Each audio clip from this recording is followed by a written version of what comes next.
El Sí, camino para financiar esta crisis que se deriva del COVID-19 si no hay ningún tipo de reforma impositiva y seguimos con este endeudamiento desde el Ejecutivo? yo creo que la pregunta inclusive puede ser más general que una cuestión meramente coyuntural, ¿verdad? Porque evidentemente si nosotros miramos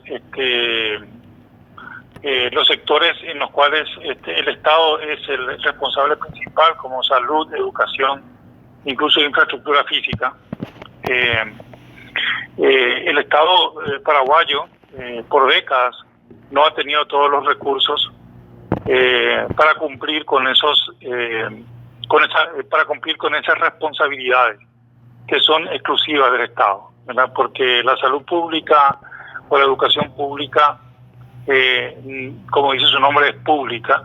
El sector privado solamente invierte en segmentos de ese tipo de servicios. El Estado se tiene que... Entonces, sí, evidentemente que la cobertura de esos servicios ya, si bien es cierto que ha crecido con los últimos años, nunca ha sido suficiente, sobre todo en salud, más que en educación, nunca ha sido suficiente, y también en términos de infraestructura. Entonces, el Estado, sobre todo a partir del año 2013, ha optado, el Estado paraguayo o los gobiernos que lo han representado, ha optado por el endeudamiento y no por aumentar la recaudación. Se ha hecho una reforma tributaria el año pasado que comenzó a regir este año y que tenemos que ver los resultados, pero que los propios responsables del gobierno han dicho que es una reforma tributaria que solamente va a incrementar la presión tributaria en un 0.8%. Es decir, es una reforma tributaria más que de ordenamiento, más que recaudadora, ¿no? Entonces, si nosotros, digamos, si seguimos en esta tesitura, aun cuando no haya habido este problema de la pandemia, si seguimos en esta tesitura de hacer reformas tributarias muy débiles, o que no tienen el peso que deben tener para recaudar más allá de ese 10% de presión tributaria que tiene el Estado paraguayo, creo que con pandemia o sin pandemia vamos a quedar ya desfinanciados. De hecho, el Estado paraguayo, dicho por el propio gobierno, no tiene ahorro fiscal. En estos momentos no tiene ahorro fiscal.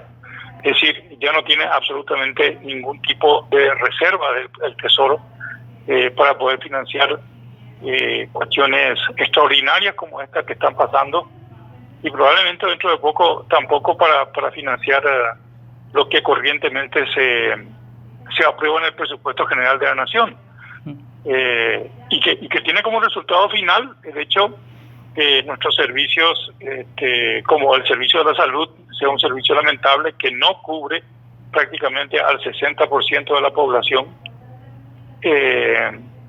Y bueno, independientemente de la pandemia. Entonces, la reforma tributaria, digamos, lo que ayer se planteó, en realidad no es una reforma tributaria, sino que es medidas extraordinarias impositivas para dotar al Estado paraguayo de mayores ingresos, de manera que no se siga endeudando. No es una reforma tributaria en sí. La reforma tributaria se tiene que hacer tocando una serie de aspectos que en algunos casos es aumentar tasas impositivas, en otros casos es eliminar exoneraciones que no que ya no tienen sentido, que existan exoneraciones de impuestos, y en otros casos es hacer que aquellos sectores que no están pagando lo hagan con un mayor control y con un mayor peso de la ley sobre esos sectores. O sea, es una cosa mucho más completa, ¿verdad?, que una reforma tributaria. Lo de ayer son medidas coyunturales para una situación extraordinaria, que tampoco y que tenía como objetivo dotar al Estado de mayor recaudación, de mayores ingresos. Hoy el Estado paraguayo tuvo que endeudarse con la ley de emergencia, incluso para para financiar el presupuesto general de la nación, porque sencillamente una situación como la pandemia hace que las actividades económicas se reduzcan o algunas desaparezcan, y por lo tanto al reducirse eso se reducen las ventas, y al reducirse las ventas se reduce también la recaudación de impuestos. Entonces quedan sin ingresos importantes, ¿verdad? Y se ha optado por el endeudamiento.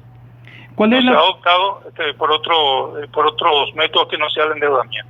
¿Y cuál es la proyección económica que se puede hacer con este camino que ha tomado el gobierno? ¿Hacia dónde vamos si no tomamos medidas recaudadoras, por lo menos para enfrentar la crisis? Eso es el Estado, ¿verdad? Eso es hacia dónde va el Estado, esa es la pregunta. Porque la situación económica ya se han proyectado, ¿verdad? Que el mismo gobierno, a través del Banco Central, ha proyectado un crecimiento económico negativo del 2.5% este año, ¿verdad? El mismo gobierno ha proyectado un déficit fiscal del 6%, alarmante, ¿verdad? Y así, otro tipo de indicadores, ¿no? Entonces, acá el asunto es saber cómo se va a seguir financiando al Estado. Y decir, cómo se va a seguir financiando a los servicios que presta el Estado, que son servicios básicos y universales, como la salud y educación. Que evidentemente, como te dije anteriormente, el gobierno lo está haciendo con endeudamiento, pero sabe que hay un límite, y estamos llegando a ese límite. Ese límite se llama saldo de la deuda sobre el PIB, 30%, estamos a 27%, ¿sí? De ahí en más, tarde o temprano va a tener que hacer una reforma tributaria en donde los que ganan más tienen que pagar más. Tarde o temprano va a pasar eso, porque se va a llegar a una situación límite, y ojalá que este gobierno o los gobiernos que vengan posteriormente no hagan llegar al país a esa situación límite en cuanto a la finanza del Estado, porque eso va a significar que nosotros vamos a llegar en algunos años, y no muchos, en algunos años podemos llegar a una situación similar a la que tuvimos en el año 2003, cuando estuvimos al borde de la cesación de pagos. El Estado tenía dificultades inclusive para pagar salarios, pagaba salarios en forma atrasada en ese momento, entre el 2002 y el 2003. Y estábamos al borde de la cesación de pagos, lo cual significaba de que prácticamente el país entraba en una calificación muy peligrosa, tanto para obtener préstamos como para obtener inversiones de la inversión extranjera, y para otro tipo de cosas que va desencadenando el hecho de que un país se encuentre en cesación de pagos, ¿verdad? Con por lo menos con la mayoría de los economistas con quien hemos conversado, coincidían en que las reformas tributarias eran necesarias y de alguna forma convenientes para todos los sectores de la sociedad. Sin embargo, esos sectores que más renta generaron en los últimos 20 o 30 años son también aquellos que presionan a los representantes en el Congreso, o que son ellos mismos quienes están en el Congreso y se oponen a esa reforma. ¿Cuál es la explicación lógica a que ellos no apoyen algo que a la larga y en el fondo también puede convenirles?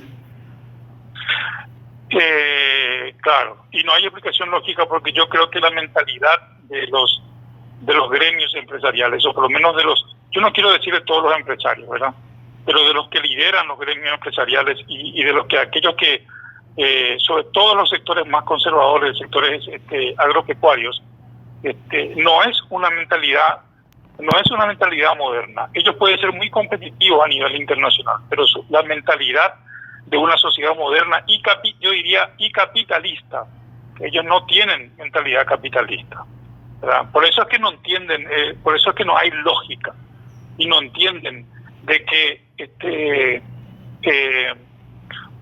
mayores ingresos para el Estado significa mayores oportunidades para la gente, significa menos pobreza, significa más gente entrando al mercado y a demandar y por lo tanto significa de que también los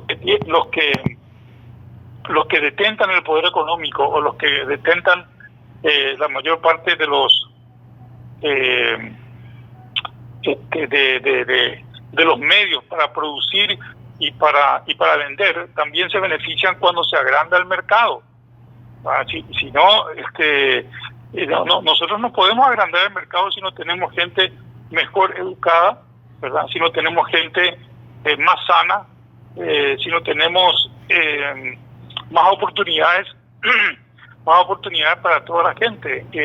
No podemos agrandar ese mercado. Entonces, el círculo virtuoso de la economía no se puede cumplir. Y esa es la lógica, ¿verdad? Esa es la lógica que supuestamente no entiende nuestra gente o que hacen anteponer sus intereses de ganar siempre con un margen muy grande, ¿verdad? Y cortoplacista, yo diría, más que nada. Y esa es la razón. Ahora, hay empresarios que sí lo entienden, pero generalmente no son los que están al frente de los gremios y los que están los que dan sus opiniones a los medios de comunicación o a cualquier tipo de medio. Eso es así. No sé que de otra forma que te podría decir. Yo creo que la mentalidad es una mentalidad precapitalista, para hacer un resumen, ¿no? Muchísimas gracias por su tiempo, señor Fernando Massi. Bueno, al contrario.